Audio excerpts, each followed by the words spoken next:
Hey guys, welcome back to my channel. If you're new here, my name is Lissy. I'm a type 1 diabetic. I'm also a diabetic health coach. And if you're not new here, welcome back. Thank you for continuing to watch.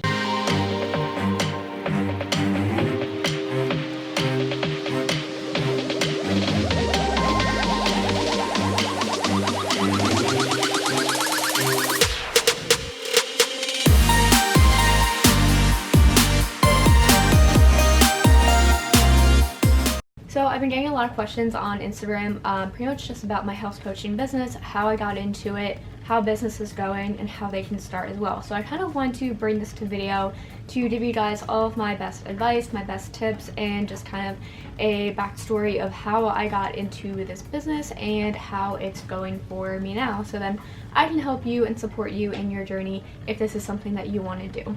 So first things first is if you're considering going into health coaching or going into any kind of online business or online services, the first thing that you really want to do is make sure that you're doing it for the right reasons. Because yes, being a full-time dog mom is awesome and working from home is great, but it also comes with a lot of work and a lot of responsibility that people don't really consider. So if you're doing it just to be able to work from your pajamas from home, I don't think it's really the best reason. I think it should be something you're really passionate about, and make sure that it's something that you're actually going to follow through with and you have a long-term vision for, not only for just this year, but for the next 5 years and 10 years. It is a business and you should see the potential for it to grow in the long term. So before really focusing on health coaching, what you really want to do is make sure that that is the route that you want to go, because there are a lot of different options in the online world. So there's health coaching, there's fitness coaching, there are a lot of other certifications that you can go through. So picking out exactly what your niche is and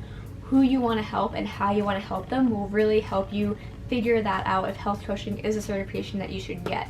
If you want to help people with like their lifestyle and habit changes and becoming healthier, then yes, health coaching can be that route. But if you want to help people more with mindset and helping them through situations, then maybe life coaching certification is better for you. So once you've really focused on what you really want to do, next would be getting certified. And I cannot emphasize this enough, because calling yourself a health coach if you're not really certified as a health coach can be kind of dangerous, and there is a lot of liability behind that title without being certified. By being certified, you can pretty much ensure that you have enough knowledge behind you and you have those qualifications behind you. So I was personally certified through the Institute for Integrative Nutrition. So I went through the Institute for Integrative Nutrition because one, they're very recognized, and two, I have a background in engineering. So I recognized that I didn't have enough really background information to get me to where I want to be. So the Institute for Integrative Nutrition gave me a very thorough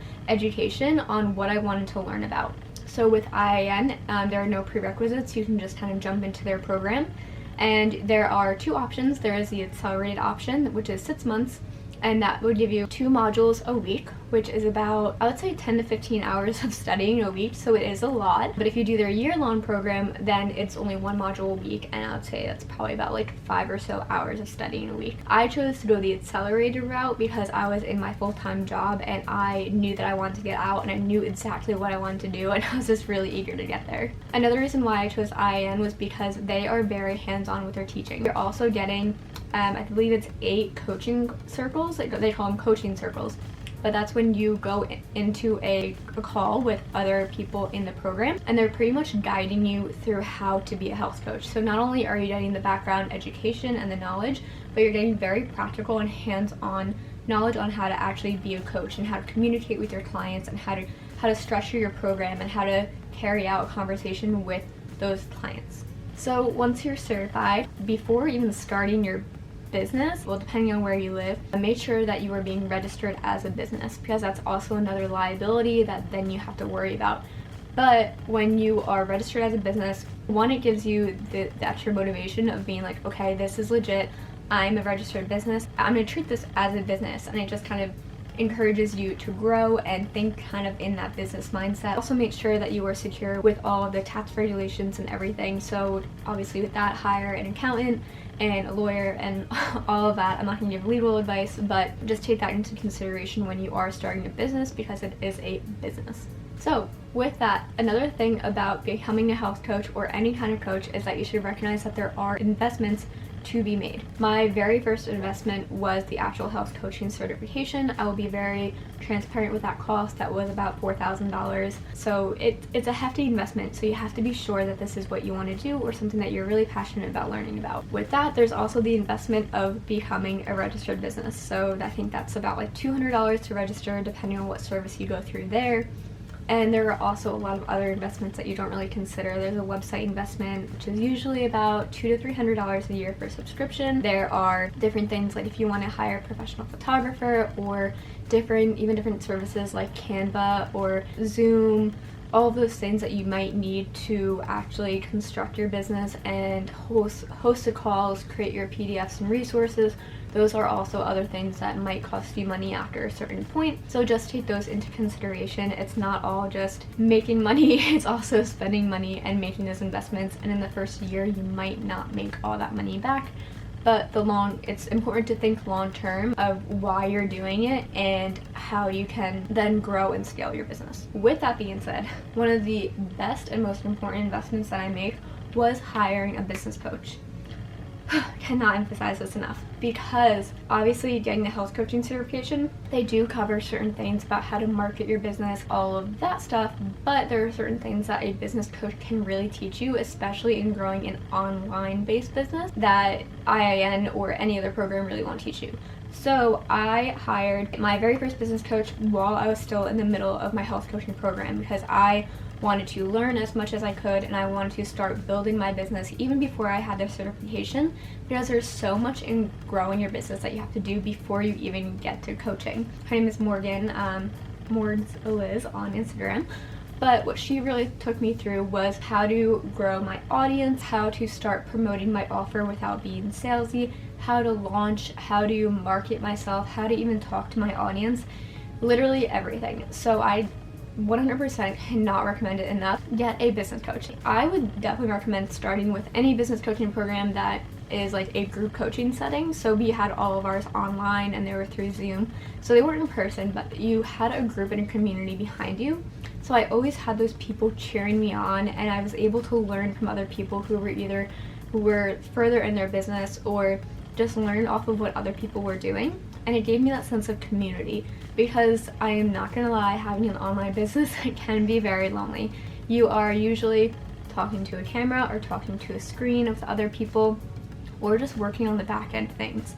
So just having that community and having that sense of support was one of the best things that I can recommend. That program was 3 months, so it really took me into the beginning stages of my business, and that is when I made the decision after my first launch of my program, which might have been a little bit premature, but it's okay. That's when I decided to quit my 9-to-5 after that launch in the middle of my first program, because that was when I noticed that my 9-to-5 was getting in the way of what I could deliver to my clients. I felt that the hours I was working and the commute that I was going through, it just was taking away from the value that I could deliver to them. And so now I'm about a little over 2 months from quitting my corporate job, and I'm really growing my business now. But okay. So after my first business coaching group, you kind of have no one to tell you what direction to go. So I hired another business coach, but this time I did more of a one-on-one style. So I talk with her weekly for an hour. I always recommend having a business coach, because then you kind of have somebody alongside of you going through it with you, and just somebody to always consult and bring new ideas to the table. So I definitely can't recommend that enough. I also always recommend going to business conferences. I went to Pays to Be Brave. Just getting out of your comfort zone and getting into a community of other people who are doing the same exact thing as you is just always going to be something to get the ball rolling and pick up your momentum. Because I'm not gonna lie, there are a lot of highs and lows of being a health coach. It's kind of similar to diabetes. Some days are super high and you're always thinking like, yes, I can do this, I got this, like this next program is gonna be it. Like there are just so many highs and motivators, but then there are also those low days or those low weeks of where you know you have to pick yourself up, but it's so hard to do so. When you have an online business, you have to show up. So sometimes bringing yourself to doing that can be really, really hard, but if you're in it for the right reasons, it's never enough to stop you. That is definitely a huge thing to consider in this.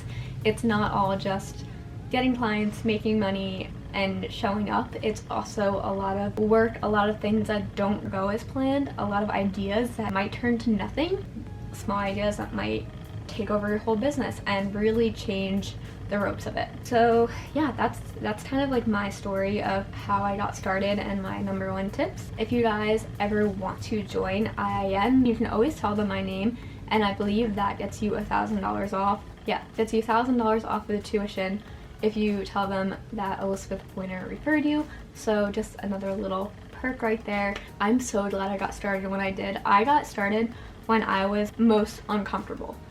So I pretty much started my certification in February of this year, and I had no idea what I was going to do. I just knew that I needed to change something. It was a very scary investment because obviously that's a lot of money, but it was the best investment I've made in my entire life. And I hold that certification at like the level or even higher than my engineering degree, because it's something that I'm so passionate about, and my engineering degree was not something I was passionate about. It was a decision I made when I was 18, and I didn't really know what I wanted to do.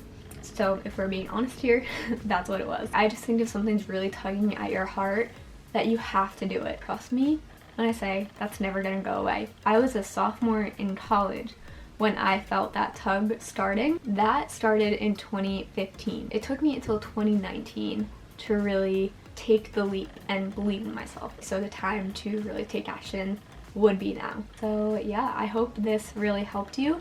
Thank you so much for watching, and if you haven't already, go ahead and subscribe. Write in the comments anything that you would like me to talk more about, or just let me know what questions you have. Thank you, and have a great week, guys.